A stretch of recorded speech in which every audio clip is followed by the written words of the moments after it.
Roma estaba en silencio. El cuerpo de Julio César, cubierto de heridas, yacía en el suelo del Senado. Los asesinos, hombres como Bruto y Casio, hijos adoptivos y antiguos aliados, proclamaban que habían liberado la República, pero no sabían que, en ese instante, habían sellado su condena. La muerte de César, en el 44 a.C., no restauró la libertad, sino que abrió las puertas de la venganza. El pueblo, enfurecido, alzó el cuerpo ensangrentado del dictador por las calles. Marco Antonio, entonces cónsul y aliado de César, inflamó a la multitud con un discurso feroz, denunciando a los asesinos como traidores e ingratos. Lo que siguió fue el caos. Roma se hundió nuevamente en la guerra civil. Y 2 años después, en una llanura de Macedonia, llamada Filipos, esa lucha terminaría no solo con una victoria militar,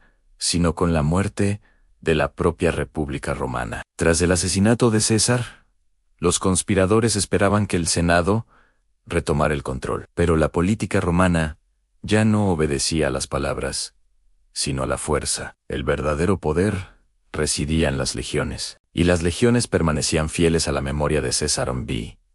Fue en este contexto que surgió el segundo triunvirato, una alianza entre Marco Antonio, Cayo, Octavio, el joven heredero de César, de apenas 19 años, y Lépido, un general veterano. A diferencia del primer triunvirato, el de César, Pompeyo y Craso, este tenía carácter legal y oficial. El Senado lo reconoció por 5 años, concediendo a los 3 poderes absolutos sobre el Estado. La primera medida de los triunviros fue sangrienta. Las proscripciones. Se publicaron listas de enemigos políticos. Miles de ciudadanos fueron ejecutados, entre ellos Cicerón, que pagó con su vida por haber denunciado a Marco Antonio. Las cabezas de los muertos eran expuestas en los rostra del foro como advertencia. Era el regreso del terror. Pero también el comienzo de la venganza de César. Los triunviros declararon la guerra a los asesinos, que habían huido al oriente y tomado el control de las provincias orientales. Roma estaba nuevamente dividida a Marco Junio Bruto y Cayo Casio Longino, líderes de los libertadores. Controlaban el este. Antonio y Octavio, los vengadores, dominaban el oeste. El enfrentamiento era inevitable. El destino se decidiría en las tierras de Macedonia. En el 42 a.C., los 2 ejércitos más poderosos del mundo marchaban uno contra otro. De un lado, los libertadores, con unos 80.000 hombres y dominio sobre las rutas marítimas. Del otro, los triunviros, con 120.000 soldados veteranos de las legiones de César. Era una guerra civil, total, en romanos contra romanos, hermanos contra hermanos. Bruto y Casio, aunque unidos por el crimen, eran muy diferentes. Bruto, idealista y estoico, creía luchar por la libertad. Casio, pragmático y escéptico, luchaba por el poder y la supervivencia. Marco Antonio y Octavio también contrastaban.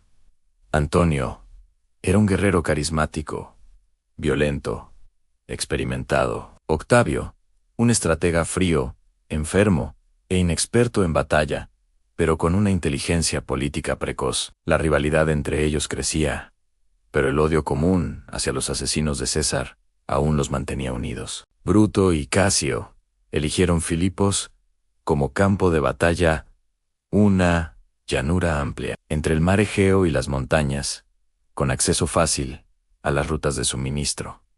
Casio fortificó las colinas al oeste. Bruto, con sus legiones, se instaló al norte. Juntos, levantaron defensas, esperando que el hambre y la falta de víveres debilitaran a los triunviros. Pero Antonio no era hombre de esperar. Inició la construcción de diques y trincheras, tratando de cercar a sus enemigos.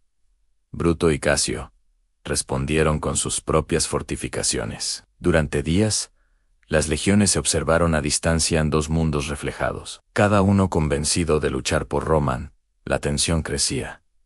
El destino de la República pendía de un hilo. La batalla comenzó por accidente. Casio, creyendo que Antonio intentaba flanquearlo, ordenó un ataque prematuro. Bruto, sin coordinar con él, hizo lo mismo. El caos se apoderó del campo. El lado de Casio fue atacado brutalmente por las fuerzas de Antonio. Mientras tanto, Bruto logró avanzar y capturar el campamento de Octavio, que estaba enfermo. Cuando el polvo se asentó, ambos bandos creyeron haber ganado, pero la confusión fue fatal. Casio, sin noticias de Bruto, vio polvo a lo lejos y pensó que su amigo había sido destruido. Desesperado, ordenó a su esclavo Píndaro que lo matara. Así murió Casio, el cerebro de la conspiración, traicionado por la niebla de la guerra. Bruto, al saberlo, lloró amargamente, pero lo peor aún estaba por venir. Semanas después, las fuerzas de Antonio y Octavio atacaron con todo. El ejército de Bruto resistió con valentía, pero fue rodeado y destruido. Bruto, comprendiendo que todo estaba perdido, se retiró a una colina y se suicidó. Cuando los soldados de Antonio encontraron su cuerpo, éste ordenó que fuera cubierto con honor. La batalla había terminado, pero lo que realmente terminó fue la República. Con la victoria, Antonio y Octavio se convirtieron en amos absolutos del mundo romano. Las legiones de los libertadores se rindieron. Las ciudades de Macedonia fueron saqueadas. Las cabezas de los derrotados fueron enviadas a Roma, entre ellas la de Bruto, exhibida a los pies de la estatua de César. El Senado, sumiso, decretó honores divinos a César y títulos de gloria a los vencedores, pero la unión entre Antonio y Octavio no duraría. Filipos fue el crepúsculo de la República y el amanecer del imperio. La victoria sobre Bruto y Casio fue la fundación invisible del imperio. La República no fue destruida de golpe. Murió con la victoria de quienes decían salvarla. Roma ya no pertenecería a senadores, mas a emperadores. El viejo ideal de res publica fue sustituido por una nueva realidad: el poder absoluto en manos de un solo hombre.